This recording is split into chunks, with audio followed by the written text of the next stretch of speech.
देखो, हमारे पास इतना अच्छा मौका है, इतनी अच्छी कोच है, इतना बड़ा ग्राउंड है, और किसी के पास है क्या? आजकल के स्कूल देखे, छोटे छोटे घरों में ऐसे लगता है बच्चों को सजा के तौर पे रखा हुआ है। तुम लोग लकी हो, इतना बड़ा ग्राउंड है तुम लोगों के पास, बहुत अच्छा मौका है। और कितने स्कूल हैं जिनके पास कोच है? तुम्हें से बता सकता है कोई? मुझे सिर्फ 12 लड़कियां चाहिए, उनको स्टार बनाना मेरा काम। क्रिकेट इतना अच्छा खेल है, इतने मजे का खेल है, कोशिश तो करो, बार बार मौका नहीं मिलता। तुम तो पागल हो। लड़कियां खो खो, कोकलेज, बाकी और ये सब पंजू खेलती हैं और गुड्डियों की शादी भी कराती हैं। लड़के क्रिकेट खेलते हैं, लड़कियां नहीं। अच्छा बताओ, कहाँ लिखे है कि लड़के क्रिकेट खेल सकते हैं, लड़कियां नहीं खेल सकती? मगर लड़कियां नहीं खेलती, कभी देखा है किसी को? देखो, कोई काम किसी ना किसी ने पहली बार तो करना होता है, तो तुम लोग खेलो। अब वो बहुत डांटेंगे, मुझे तो स्कूल से ही बाहर निकाल देंगे। हम कोई पागल है? ये नसीम तो पागल है, माई मुंडा मत है। हम कोई माई मुंडा? चलो सब।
अभी से हिम्मत हार गई, आगे क्या करूं?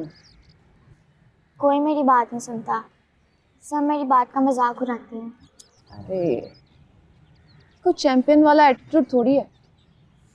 तुम तो मैच से पहले हार गई। मुझे लड़का था, लड़की हिम्मत वाली है, पर नहीं। तो आप बताएं, मैं क्या करूं? सबसे पहले खुद को मजबूत करो। ये बेवकूफ लोगों का क्या है? लोग तो बातें भी करेंगे, मजाक भी उड़ाएंगे, लेकिन हिम्मत नहीं हारनी। तुम्हें पता है इनमें और तुम में क्या फर्क? तुम ख्वाब देखती, उनको पूरा करने की कोशिश करती। इन बेचारियों को तो पता भी नहीं ख्वाब होते क्या। अब ये तुमने डिसाइड करना है कि तुम्हें खुद को इनके जैसा करना है या इनको अपने जैसा। बताओ क्या करना है? इनको अपने जैसा बनाना। ये हुई ना बात। अब कल से हम प्लान बी पे काम करेंगे। टीम जरूर बनेगी और तुम इसकी कैप्टन हो। क्या यहाँ पिच बनाएंगे और हम सब खेलेंगे।